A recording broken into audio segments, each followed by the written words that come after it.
So this is actually pretty important. So we've actually gone over the multiple classmates of Brett Kavanaugh at Yale who came out after he gave his hearing under oath to the Senate Judiciary Committee. And multiple classmates of his came out and said that he was lying about his drinking and basically saying that he had committed perjury, and that's the reason why they felt compelled to speak about this, was because it was pretty insane to them. And the idea that it's some sort of a there's some sort of like democratic, like essentially, you know, conspirators, is hilarious, because one of them is actually a conservative Republican. Lynn Brooks she's a conservative Republican, so she has no ulterior motive in which she's some sort of undercover Democrat coming out to expose Brett Kavanaugh. Now, what you guys are going to be seeing here, Anderson Cooper on CNN did an interview with um, Kavanaugh's college roommate at Yale. So he's going to know a lot because he was in the same room as him. He lived in the same room as him in Yale. And he is going to say that he lied during his testimony. Check it out. Mr. Roach, you say that Judge Kavanaugh lied under oath when he testified before the Judiciary Committee last week. Can you explain how you know that he lied? I can. I wasn't able to watch the testimony. I was in an airplane, but I read the testimony the next day, and I was struck as I was reading it that, I know Debbie and Debbie Ramirez. From Debbie Ramirez, and I know from my experience with her that at least from my perspective, there is zero chance that she is making up this story. And I heard Dr. Blasey Ford's, or I read Dr. Blasey Ford's testimony, and I heard some of it later. And I believe that she's telling the truth. But then, when Brett started saying things about his drinking and his use of certain words, sexually oriented words, I knew he was lying because he was my roommate. We were in a room together. Our beds were 10 feet apart for a couple of months. What struck me and made me more interested in speaking out about it is not only did I know that he wasn't telling the truth, I knew that he knew that he wasn't telling the truth. You say that he was and I'm quoting you, a notably heavy drinker even by the standards of the time. That's obviously not sort of how he described himself. Just since this is knowledge you say you specifically have, can you describe what you mean when you say he was a notably heavy drinker? Well, sure. This is a time not long after Animal House was shown, and people drank a lot. You went to parties and drank beer. Many people did.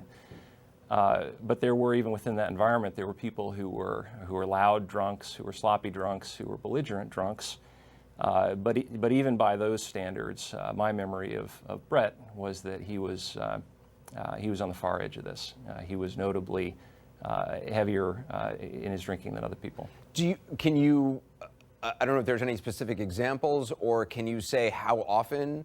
Was this just something on weekends? I've read some accounts that there was a keg in the main room of the room that the suite of rooms that you had between the three roommates.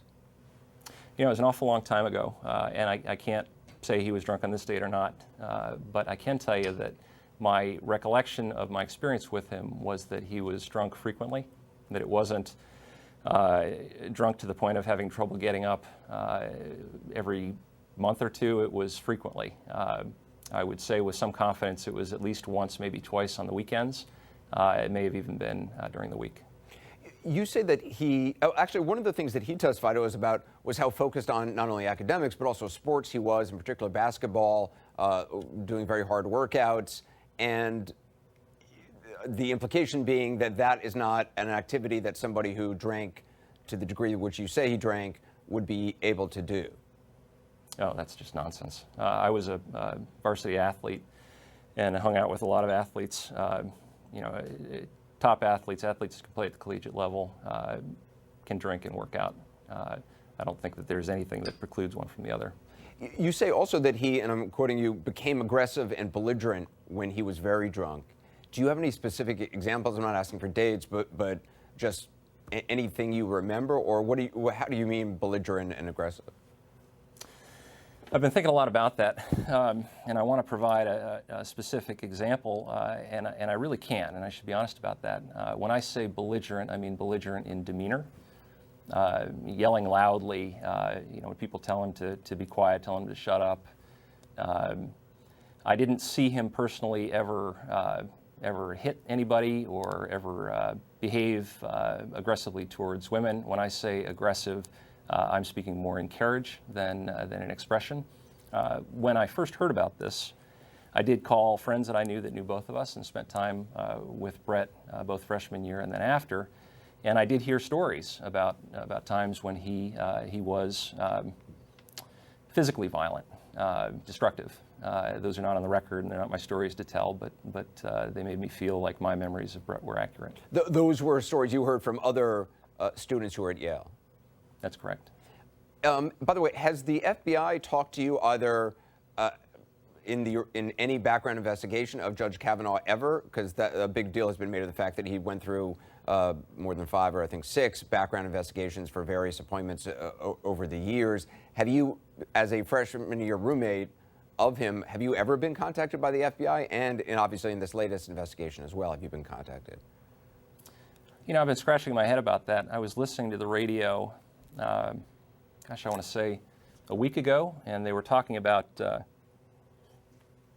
Brett having been interviewed by the FBI, backgrounds done on 5 or 6 occasions prior to this.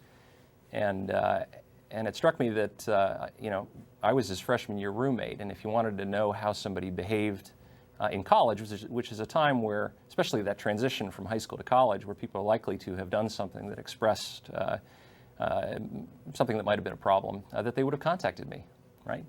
5 or 6 FBI interviews. Now, I started talking to friends. I said, well, is this just sloppy work, or why would somebody not contact a freshman college roommate, his only freshman college roommate, to try and figure out what this guy was like? And this person was quick to say, listen, the FBI are good. They're good guys. They take it very seriously. They do the work that they're told to do. If they didn't contact you, it's because whoever was doing the background check wasn't interested in what was going on at that time. So just for the record, you've never been contacted either now or in any past investigation?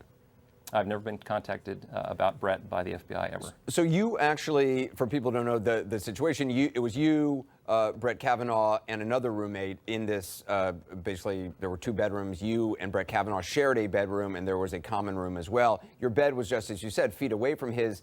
Did you ever see him black out? He has testified that he was asked about blacking out. He said he didn't. He said maybe sometimes he went to sleep.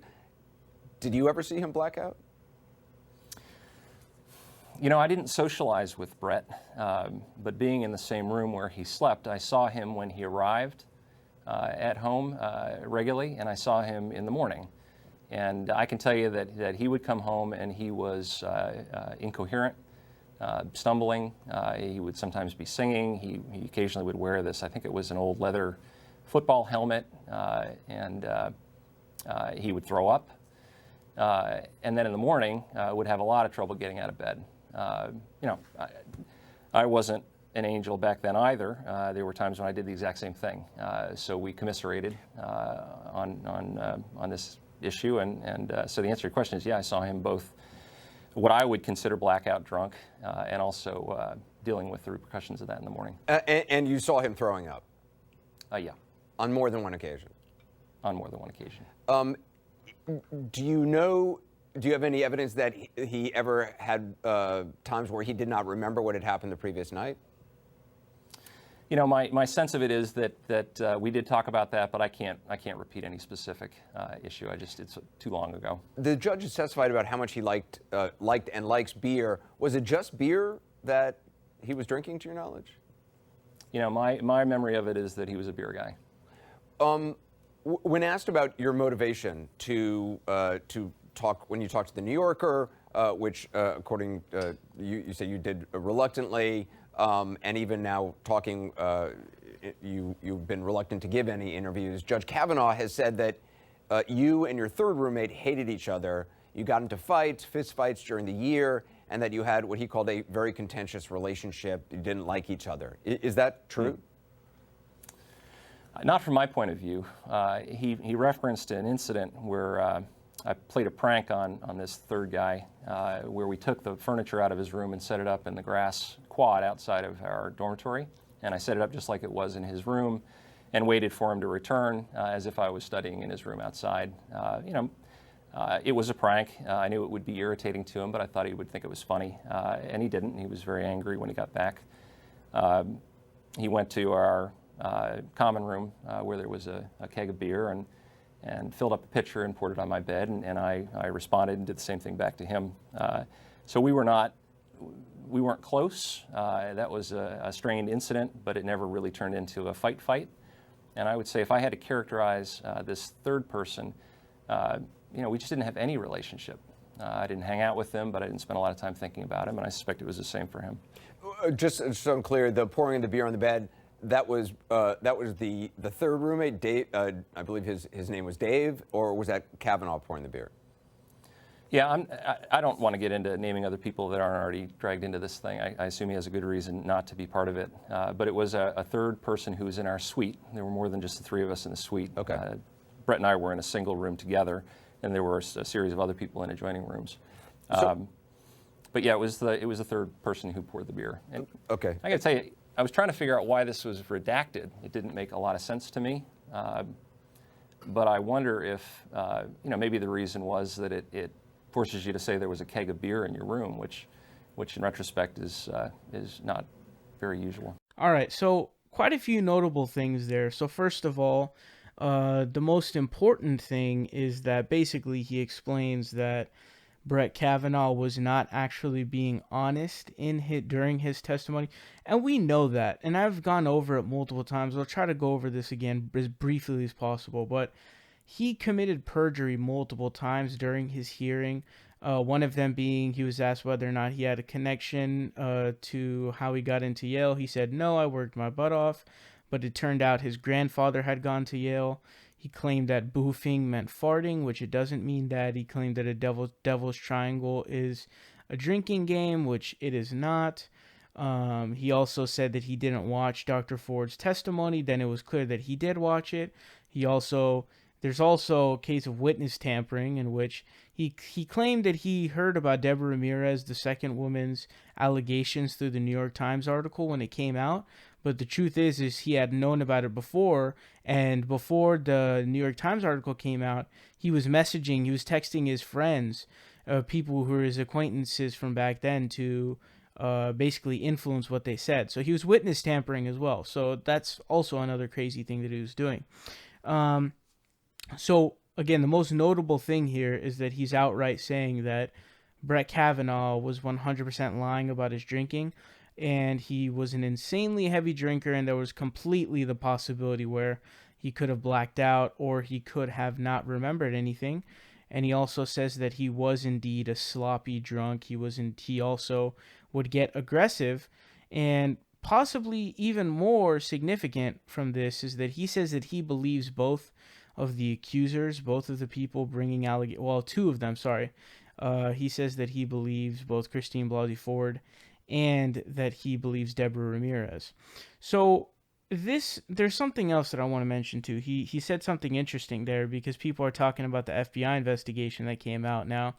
And a sort of good question would be why something like this never really came up during the background checks. Well, I mean, no one really had, put allegations yet, but just to sort of show how terrible those FBI background checks were, he explains that they didn't even contact him, despite him being his roommate, not classmate, roommate, lived with him in college at Yale. And they did not even contact him once to hear from him, to know what he was like in college. Because, dude, if you're a Supreme Court justice nominee and the FBI is mandated to do these background checks on you, I think one of the most basic common sense things would be to indeed contact the, Yale roommate, college roommate, because I would imagine that person would have a lot of information. And potentially extremely important information, and he hasn't even been contacted in this FBI investigation. That is a complete embarrassment. 100% complete embarrassment. Um, Last thing to mention here, he also explains that there's this sort of cover that has been used, this sort of defense that has been used by Brett Kavanaugh constantly, is that anytime basically he was asked about beer, and there are clips of this, and I've showed it to you guys before. He says, I was the top of my class, I worked my butt off, I got to Yale College, then I got to Yale Law School. And so that was his cover essentially, and not only did James say this, but also I believe it was Lynn Brooks who said that I was captain of two teams as well. Everyone played sports and did good in school, but that doesn't mean that they weren't heavy drinkers. And I mean, honestly, that's how all colleges are. But it seems like this is like some overdrive shit. But I mean, a lot. I would say most of colleges have an insane amount of drinking going on. So obviously, that's not something that disqualifies you from being a heavy drinker. But again, this is definitely very significant because he's saying that he committed perjury. And that has inspired a lot of the people who he knew in college and high school, or college, sorry, to come out and say that he was actually lying about perjury. That's why Liz Swisher and Lynn Brooks came out and explained that he was a complete liar, because they would be at parties with him and they noticed that he was extremely drunk. It was not something where you rarely did it and it was to a low extent. No, you did it a shit ton, and you were sloppy drunk, and you were somebody who was it could be an aggressive drunk too. So this is something really interesting. Let me know your thoughts on this down below.